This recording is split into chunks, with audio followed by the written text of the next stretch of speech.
People are going to be wowed and blown away by when you say, oh, this is actually, I have a day job. And they're like, what? And that way, when the opportunity comes, as it did for me, you may not be ready. Like I wasn't ready when I lost my day job to do my thing full time, but you're going to be prepared because you did it. You put in the work now and you followed up with that mindset. So are you a professional or are you a hobbyist? The Perspective Podcast is fuel for your mind and creative grind. Each week, we break down the art of healthy hustling, overcoming the inner critic, and growing your creative business.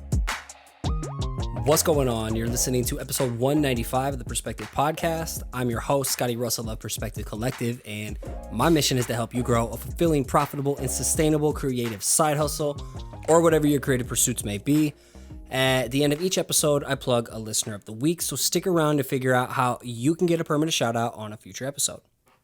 You don't need a massive following to be successful. You can crush it with a small to mid-size hyper-engaged following. There's no overnight growth hack or secret formula to do this. The right way is by growing one person at a time over time. It starts with why you're doing what you're doing in the first place, who it's for, and understanding why they should care. With that being said, are you ready to build an engaged community around you and your work the right way? If so, then download the free Engaged Community Guide over at engagedcommunityguide.com. Consider this an appetizer to the big entree I'm working on that'll be dropping January 13th. That's coming at you soon. Moving on to today's topic. Starting from late 2019 through 2020 has been an insane ride. It all stems from making the scary transition to self-employment after getting let go from my corporate safe day job. And in this past year, I've grown and learned a lot. I admit, being self-employed, doing your thing full-time is super dope. I love it. I was born for this. And it also seems to be the dream so many creatives like you aspire to do too. At the same time though, I'll be honest, it's hella over-glorified. This shit is hard, as your back is literally against the wall every day. The risks are high when you lack the reliable income safety net that a day job provides. And most people aren't cut out for it. Just to be completely transparent, that's what I take pride in, is being transparent. Most people aren't cut out for it, and that's okay. I'm learning you have to be mentally tough, flexible, open-minded, focused, disciplined, and extremely borderline obsessed and just driven if you want to play this game long-term. And technically, my official 1-year anniversary of self-employment is January 11th, 2021, right around the corner. And that's officially when my severance package ran out from getting let go of the last job. However, I still want to do a recap of the top lessons I've learned in my first almost full year of doing Perspective Collective full time. And I want to keep this super raw, hella transparent. But at the same time, I'm trying to plant some seeds of hope and action for you to slowly implement over time. That way, you can start taking the necessary steps to prepare for this venture if that's what you're truly wanting to do. So here are my top 11 lessons to survive and thrive as a self-employed creative. Before we get started, today's episode is brought to you by GARM Company.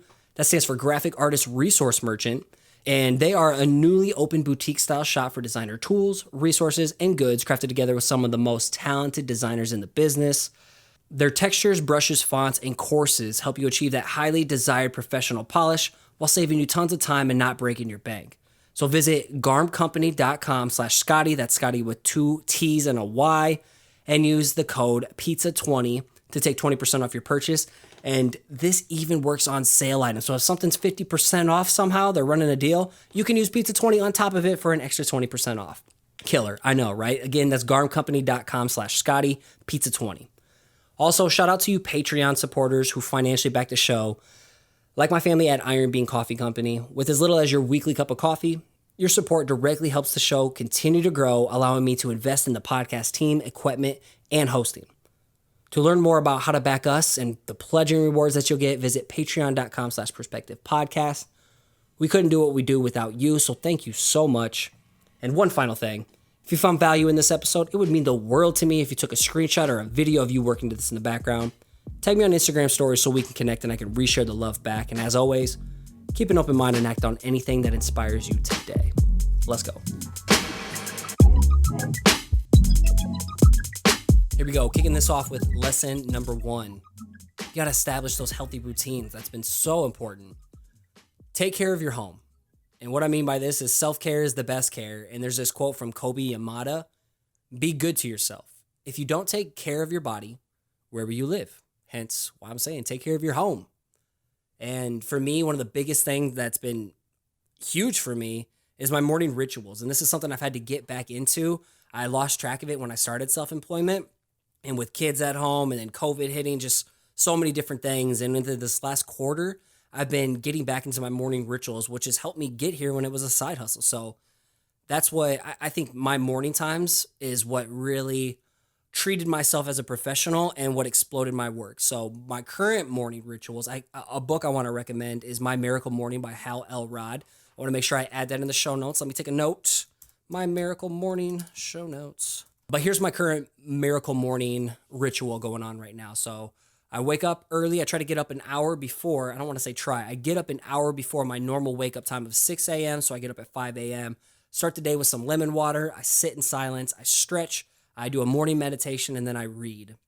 And that, I feel, helps me get more aligned and in tune with my body. And then it also results in my productivity and my energy levels just skyrocketing. And something else I do to take care of my home, my body, is I hit the gym minimum 5 days a week. This is a non-negotiable. I like who I am as a person. It releases endorphins. It gives me more confidence, more energy, and boosts my creativity. So the gym, absolute non-negotiable. That's my wife knows about it. Everybody knows. If I have anything to do with our overlap in our schedules, you know I'm going to the gym. I got to get it. It gets my mind and my body right. Next, listen to your body and give yourself permission to rest. Your body is going to tell you when it's reaching your limits. And that's a big, big, big weakness of mine, is not listening to my body. And I know this is something that's going around. I didn't make this phrase up. I've seen multiple people I know say this, but rest but don't quit. Rest but don't quit. Super powerful. And I want you to envision yourself as a car who's gunning it towards a specific destination. The journey is full of ups and downs. There's no GPS, but no matter what, stay the course. When things get tough, don't give up. Don't stop. Don't turn around. Don't head back to where you were. Instead, stop if you need to, fuel up, or recharge the battery when necessary. If you got a smart car, you got an electronic Tesla out there, or just pump the brakes or hit cruise control. All right? Don't stop and turn around and head back. Stay the course. And the last thing, nope, this isn't the last thing. Another thing under this top lesson of establish healthy routines, bake in light at the end of the tunnel.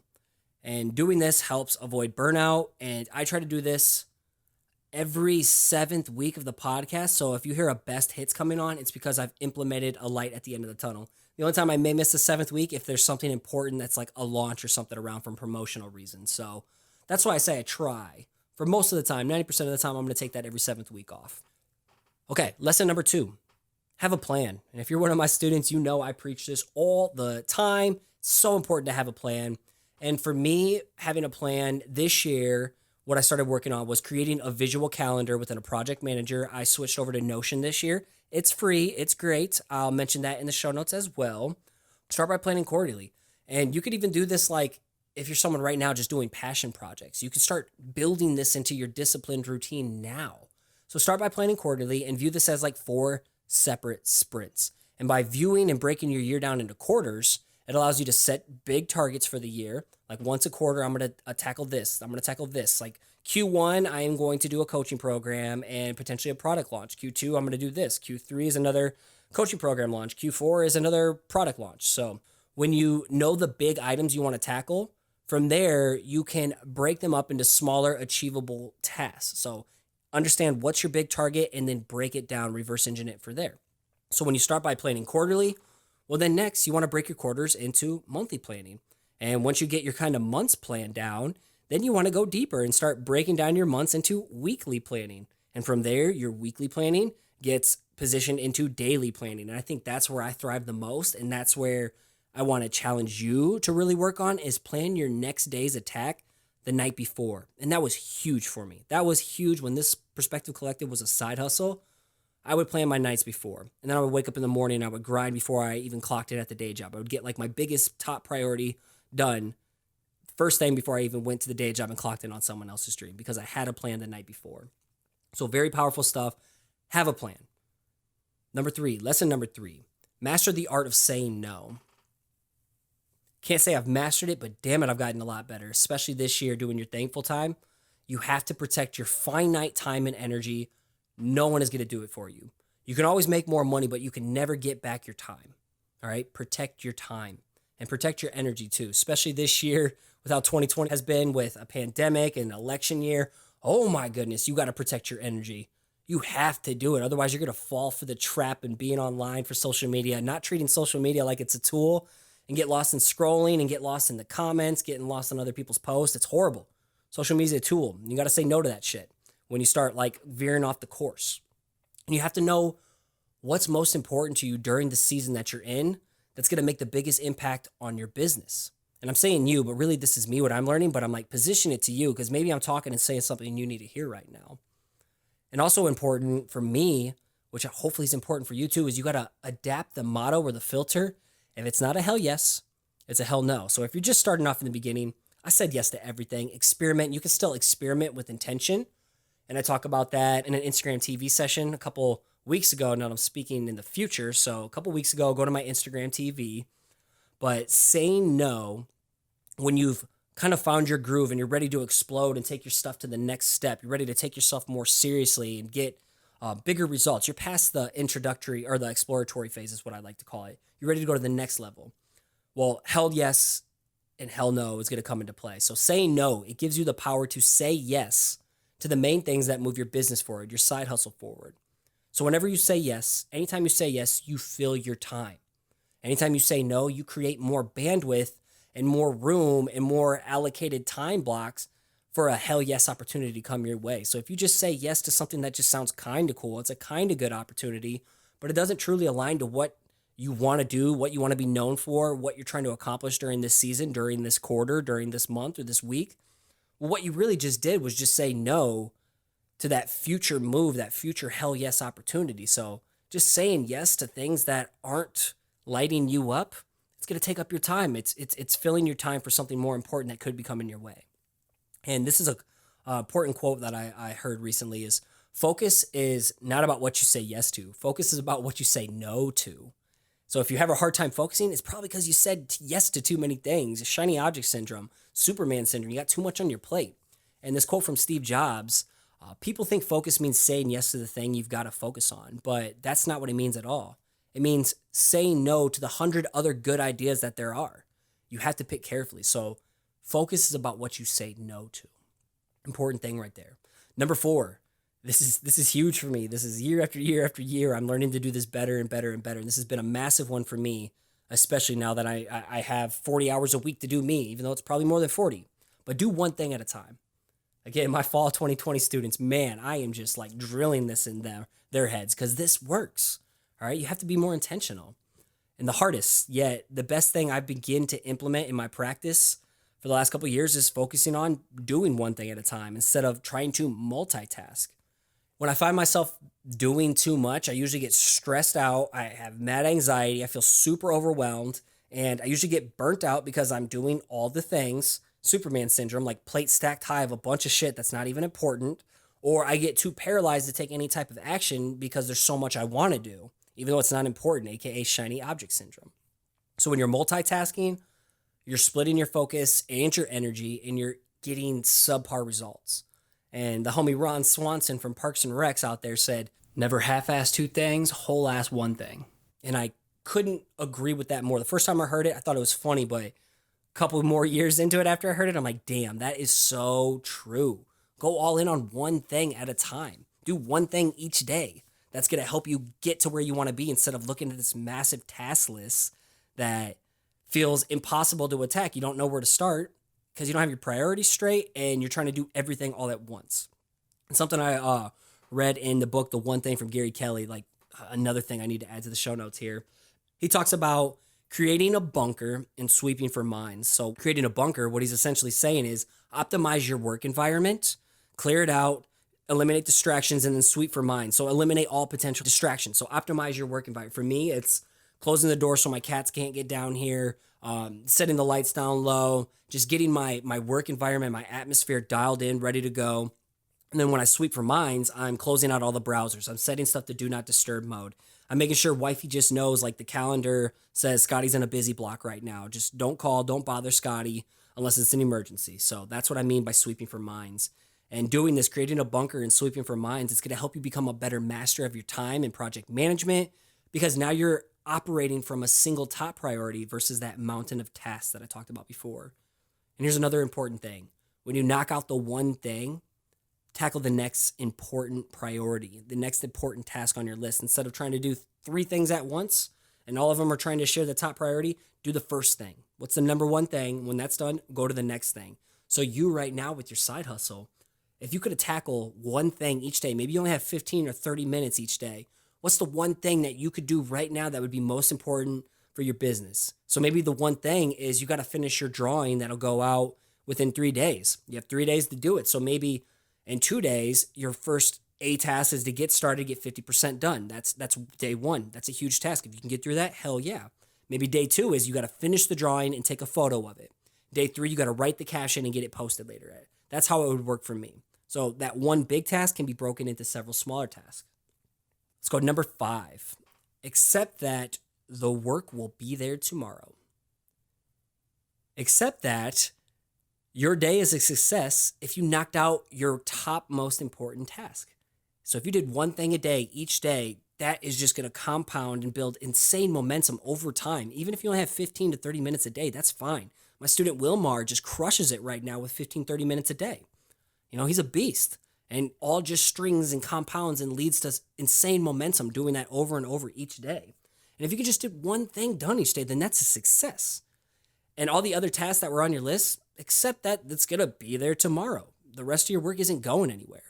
Wake up ready to tackle the next one big thing the following day. Plan it the night before. Number 6, know when to delegate, eliminate, and hit pause. You don't have to do all the things all the time. Do less, but better.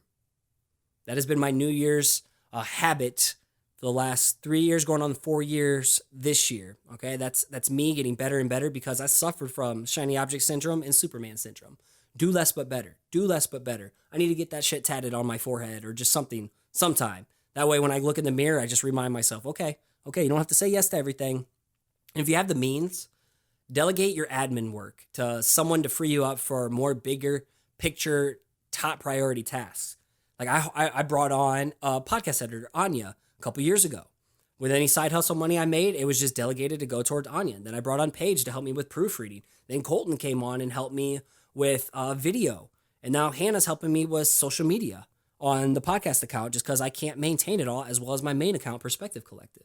Eliminate the non-essentials that don't serve you or your business. For example, I was doing this pizza account.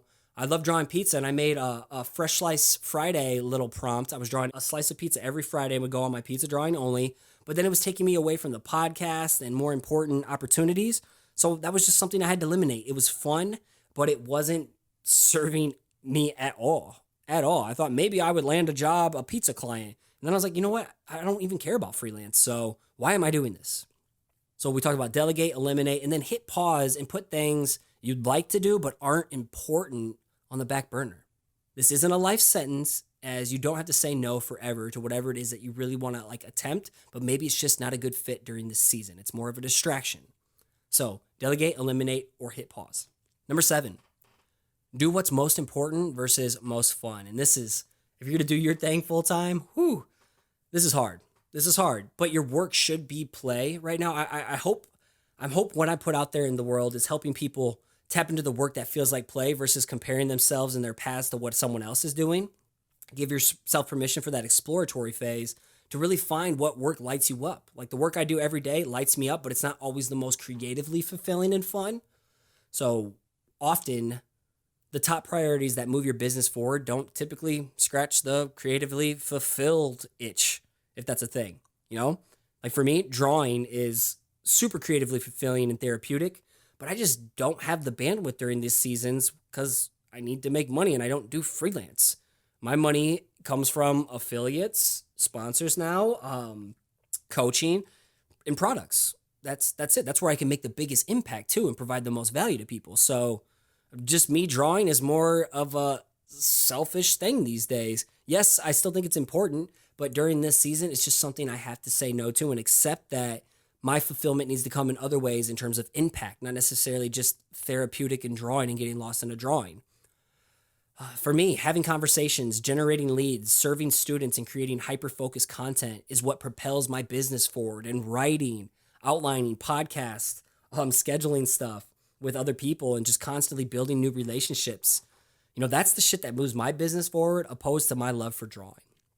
And I think for you listening on the other end, this is a professional versus a hobbyist mindset. Yeah, things can be fun, and I think it's important to have some fun. But at the same time, like, if you feel like you're not getting traction, maybe it's because you're operating as a hobbyist versus a professional. If you're complaining about an algorithm, holding you back, maybe it's because you're a hobbyist and you're not a professional and you're not worried about doing the important work. You're worried about getting likes and comments on your stuff when there's something more important to it. Like maybe building an engaged community around your stuff, but doing it the right way. But you're so worried about other people's likes and comments and their engagement that you're losing sight of what you should be doing or what you could be doing differently. You're just too close and too wrapped up in it. And something else, delayed gratification. That is huge. Patience. Patience.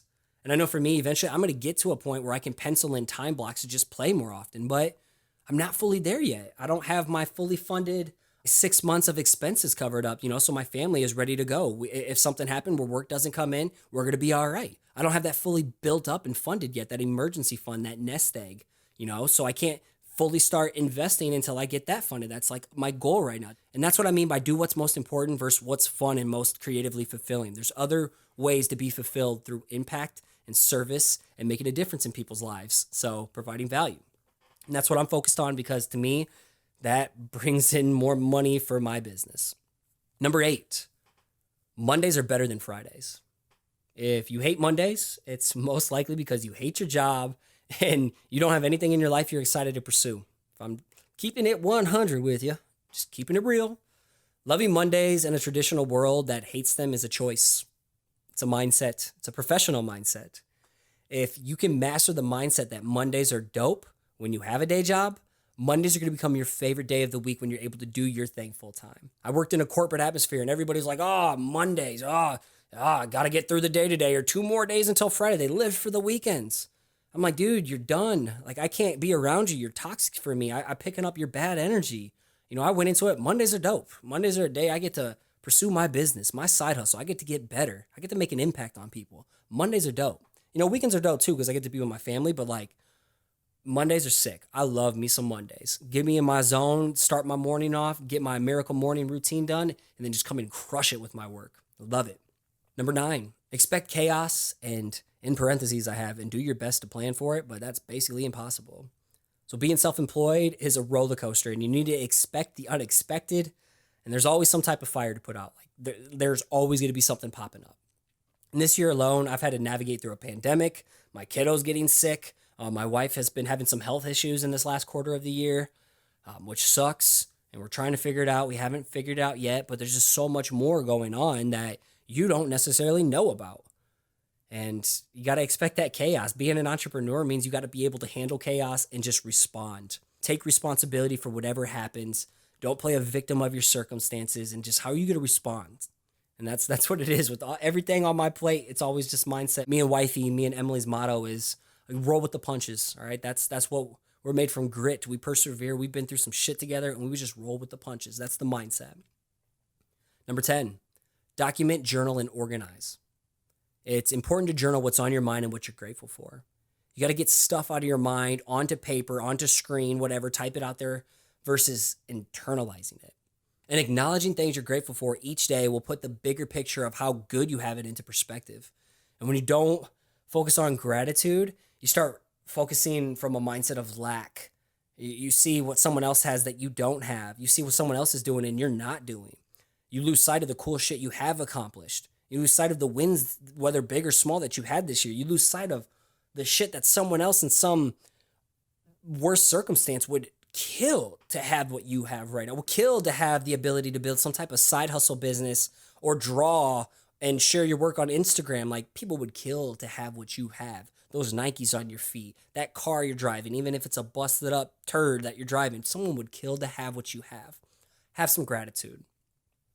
Collect your ideas.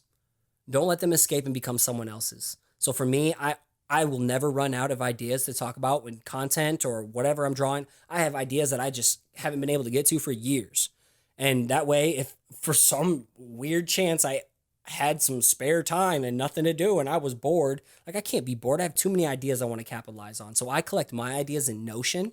You could use a task app manager like AnyDo or some type of to-do list. You could use your iCloud notes, your field notes book, a planner, whatever. But if you have an idea, collect that shit. And I prefer it more in Notion. That way it's cloud-based. I can track it anywhere. iPad, my phone, if I'm sleeping at night and have a great idea, hurry up, go type it into Notion. That way I can go act on it sometime. Document your conversations. Document people's struggles and questions. When people are like asking you, hey, how do you do this? Or man, I really struggle with it. How do you do it? Document that shit. And then start noticing patterns and routines if the same questions keep getting brought up. Document when people give you compliments or give you some type of motivational, empowering, appreciative like text or email, just something random. Document that stuff. You never know when you're going to need to reference something. You never know when you're going to have a shitty day and need to look back on like that nice thing someone said to remind you that you're not a worthless turd. And something else important, hoard your victories. Just gave this assignment to my fall students, but track all your small or big wins you've had throughout the year. This allows you to timestamp moments to look back on. It also documents measurable growth to silence that inner critic. Again, at the end of the year, you're going to see people with their top nines, their top 9 most successful posts of the year, or all the dope things they've accomplished, all the times they traveled, or the big talks they give. Your inner critic is going to try to convince you you're not doing enough. That's why it's important to hoard your victories, and I hoard mine in Notion. I have a separate page called 2020 Wins. I just hoard them all there. That way, I organize them by month, and I can look back and I can see measurable growth that I've made in the year versus wondering like, wow, did I even do anything important this year? Track everything. Small, big wins. You made a $2 sticker sale, but it's your first one. It's a huge win. Last one under document, journal, and organize is organization is key. Properly store and organize your files, your conversations, file names, paperwork, storage, backup storage from there too. This is going to make things so much easier to find, and just being organized is also going to significantly reduce anxiety and stress levels. Number 11, the last one. Get your money right. This could have been number 1. But everything I mentioned in number 1 through 10 could technically all live within under this realms. It's all aligned. And it's hard to thrive in life, let alone your creative business, when you don't control your money. Instead, it's controlling you. So getting your finances in check. What do I mean by this? For me, it's setting targets. This could overlap with having a plan. How much money do you want to make this year? How much money do you want to make per quarter? Well, then break that down. How much money then from there do you need to make per month, then per week, or per day to hit that target for what you want to make in a year? Now, what moves and plans do you need to do in order to accomplish this? What do you need to say no to so you can start saying yes to something else? What do you need to get off your plate so you can scale and think bigger picture? Setting targets. Getting your finances in check means having a budget. Constraints in the creative world are great. Constraints are great within the world of finances as well. Having these constraints and having a budget, it puts you in control of knowing what money is coming in and what money is going out and what do you have left over. And operating with a constraint, having a budget, that's huge for me and my family. And that always leaves some leftover money. We can now put it towards our savings or invest in something important like a Four Seasons porch we want to do next year. So things like that. Getting your finances in check means paying off debt. The best thing I could have ever done for myself was starting to take control of my finances and start like attacking debt vigilantly, savagely back in July 2019. And my wife and I officially just got out over $100,000 worth of debt in a year and a half. We just got done with it September 11th at 9:30 a.m. 2020. Best thing I could have ever done. All right. It freed me up to make bigger risks. It freed me up to actually make the leap to do my thing full time, significantly decreases stress and anxiety. It frees up your income. Again, it enables you to take more risks, invest, and scale your business, hire help, delegate, relax, and then just take more breaks because you're good, homie. All right. If you don't work tomorrow and you're self-employed, but you got money saved up, or you realize like you got you've paid off all your debts, you're good. You could take a break. And I'm working to implementing that more in 2021. I'll talk about where I'm trying to get better at. But getting your finances in check means making a profit account. Instead of taking taxes out first, pay yourself by starting small. For example, 1% of anything you make, put it over to a profit account. And instead of hoping you get money back now when you do quarterly or yearly taxes, you know for a fact you still have money, you have profit on the side. Big tip right there. It also means having a system for accounting. What I mean by this is having something that tracks incoming revenue, monitoring expense reports, staying on top of quarterly taxes, etc. And for me, I use a free online software called waveapps.com, I believe. So go check that out versus like FreshBooks or QuickBooks Intuit. It's free. It's fucking free. Also important, getting your money in check means building a rainy day fund. Start off with like Dave Ramsey says, $1,000 for your emergency fund. Now, wife and I are working to have 3 to 6 months of expenses saved up for both life, just living expenses, as well as my business. So trying to have both of them. Then have an investing strategy. And since I was let go last year, our focus has just been strictly on eliminating debt. And now that we're through that, we're focused on building up our emergency funds. And behind the scenes, I'm preparing our next moves to become investing machines so we can fire, which means financially independent and retire early. All right? So have an investment strategy, but I'm doing one thing at a time. So eliminating debt, done. Now it is to build our emergency funds, getting close to that, and then it's all about investing. So overall, wanting to make more money is a good thing. And freeing up your income, ridding yourself of consumer debt, and being smart with your money is even better. When your money's in check, you have more options and freedom in life. And making more money allows me to scale quicker, take more risk, invest in my family and myself, and make a bigger impact on people. So I want to round this off with bonus areas for improvement that I need to improve on, that I see are like my blind spots, my weaknesses. And I'm going to fire these off quick. So here's a list of areas I need to improve in. Saying no without the need to explain myself. I'm getting good at saying no, but sometimes I just feel like the need to explain myself, and I don't need to. I also need to get better about delegating design work. That's really hard for me. I'm very close to it. I have this podcast is a podcast for designers and creatives, so I want this shit to like pay attention to the details. And sometimes I over-assess about the details, and I need to like offload some more stuff and trust people. I need to pre-schedule some vacations. I grinded hard as hell this year, and I never baked in the light at the end of the tunnel for vacations, something I need to do better at. My wife literally pulls me away and forces me to go out of town for a weekend or something. So I need to get better at quarterly and monthly planning. That's something I'm really working on. I need to know my options for insurance, especially if I'm able to bring Emily home in the next year or two. I need to know what other people are doing. And then finally, in 2021, I need to implement my investment strategy. So I need to get back to investing. There's definitely more, but those are the main ones I'm putting my focus into. And let's end this off by talking about your next steps. That's everything I learned this year. Hopefully you're learning some important things there too, but doing your thing full time isn't supposed to be easy. It's not cut out for everyone. If you still decide this path is for you and you want to pursue it, I hope you're able to pinpoint some areas that maybe you need to be more intentional in now so you're prepared for when the time comes. And start taking yourself seriously. Start taking your craft, yourself, and your creative business more seriously right now. Approach each day like a professional, not a hobbyist. Treat your side hustle like it's your full-time grind already. That's what I did.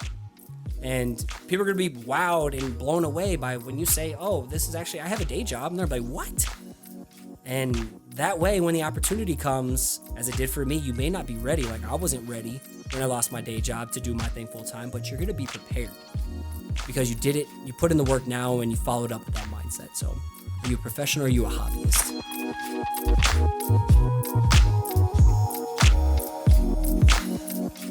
PC family, I hope you enjoyed this little recap of the biggest lessons I've learned in my first year of self-employment. That way you can survive and thrive if that ever happens to come your way when this type of opportunity and you get thrown into the fire to do your thing and you've been building it and finally you get to say yes to you and your dream. And the majority of these lessons are things I slowly learned and implementing when this was a side hustle for me for 5.5 years. So if you dream of doing your work full time, pinpoint some of those areas I mentioned and get to work, find those areas that your weaknesses are in, find those weaknesses or blind spots that you have and put in the work, get to work. You can find the full episode link in the form of a blog post containing all links and references in the show notes. And this all lives within your current podcast listening app. Again, if you found value in this one, share it with your friends, your family, your following, if you feel like they could find it useful too, or just connect with me. I would love to know what your top takeaway with this one was. Share it with me. I would love to hear it. And if the show has helped you along your creative grind, could you do me a solid and leave a rating and review over on Apple Podcasts or iTunes? Not only does it help the show climb the charts in the arts design category, but it staples you in as a future listener of the week. And today's listener of the week is titled, "This Podcast Helped Me Respark My Lost Passion." And they state, this one's from Z Morris, by the way, and they state, "This podcast has been so helpful to me in this stage of my creative journey. It's really reigniting a lost passion for me. I got burned out on my last day job and recently quit and started a new gig. I'm taking this time to grow professionally, clear my head from my last job, and provide that stability for my wife while I sharpen my skills, explore side projects, and hone in on what I really want to do with my talents in my life." Yes, called the exploratory phase, my friends. I recommend this podcast for every creative out there that needs something new, inspirational, and a fresh perspective in their lives. Thanks for creating this, Scotty. Zach Morris, I believe. Thank you, buddy. I appreciate you and our little interactions on Instagram so far. And as I sign off, I want to give a huge shout out to my podcast editor, Anya Brennan, my executive assistant, Paige Garland, video specialist, Colton Bacher, social media coordinator, Hannah Schick, and Nick Jenkins of Beluga for all the dope theme music you hear on the show. And as you finish off your week strong and finish off your year strong, I want to encourage you to keep showing up, keep putting the work, and keep creating. You got this.